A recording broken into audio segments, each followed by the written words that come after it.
The 2024 election will be critical in every single Senate seat, and Texas is no different in this sense.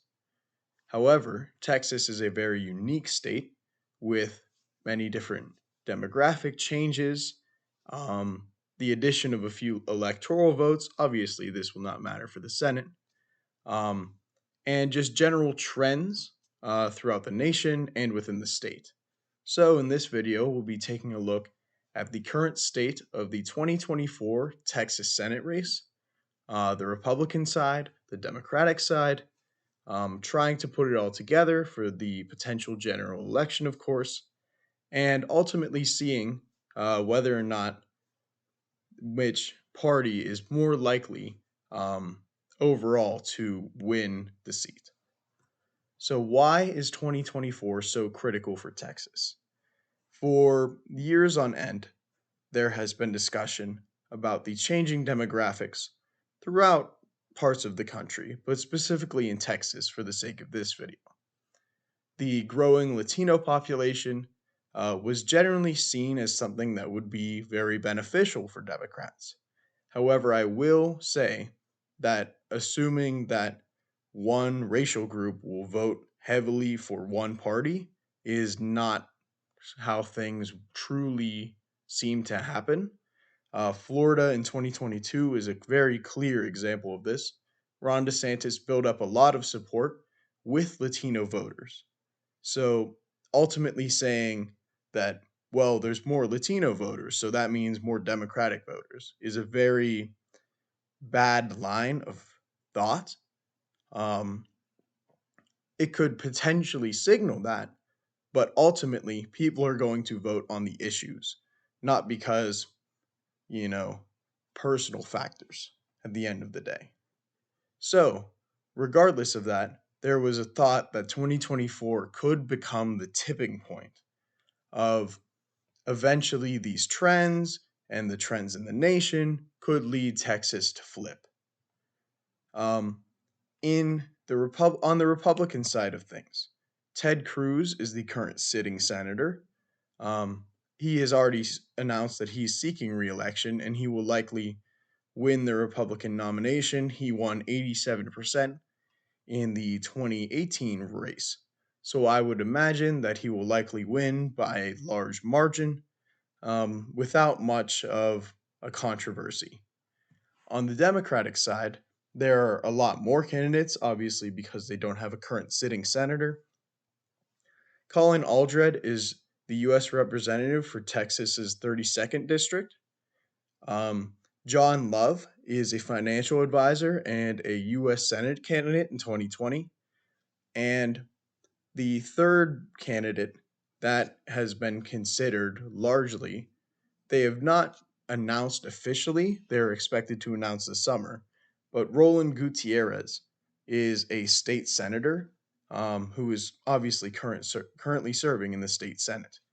Um, they're expected to announce in the summer, as I said, um, and they have already received an endorsement from a former U.S. representative. So it's probably likely if they're getting endorsements that they will likely run. Now, in this hypothetical primary, which should be taken with the caveat that Gutierrez has not yet declared, so the poll could completely change if that becomes the case. Colin Aldred wins with 33%. Roland Gutierrez is in second with 22%. Ultimately, I think that there will be many more polls and ultimately a lot more data and obviously the results. However, currently it looks like Aldred is the front runner in this race. So, if the current lay of the land holds, Ted Cruz wins renomination and Aldred wins the Democratic nomination. With the polls that we have so far, Ted Cruz comes out ahead by 7 points in one, and Ted Cruz comes out ahead in 5 points in the other. Now, it's very important to take this into the context of previous cycles.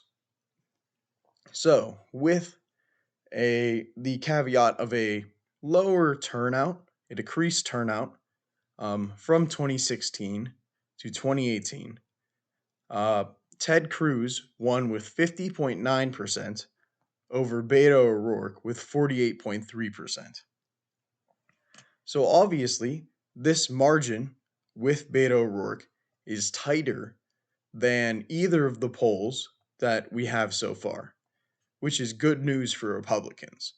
Specifically, whenever 2024 was seen, as I said, as this potential tipping point because of this.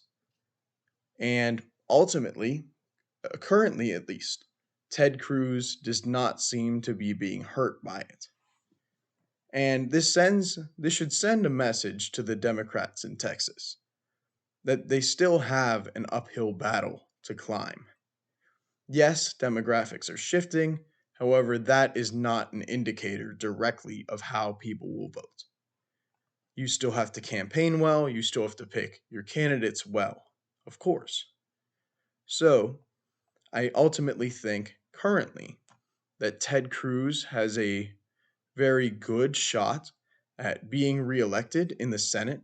He is largely popular in the state. Um, and I believe that he has the best chance of any candidate as we speak. Aldred certainly has a chance to win. Of course, in any race, both candidates do have a chance to win. Obviously, if there was not a chance for them to win, why even have an election? But I do believe currently that Ted Cruz is in a good position to become reelected. So thank you for watching this video. Let me know in the comments what you believe will happen, whether or not there is a potential chance for Democrats to really improve on their position in 2018, or if Texas will slip closer and closer to full Republican domination once again. So thank you all for watching this video, and I hope to see you in the next one.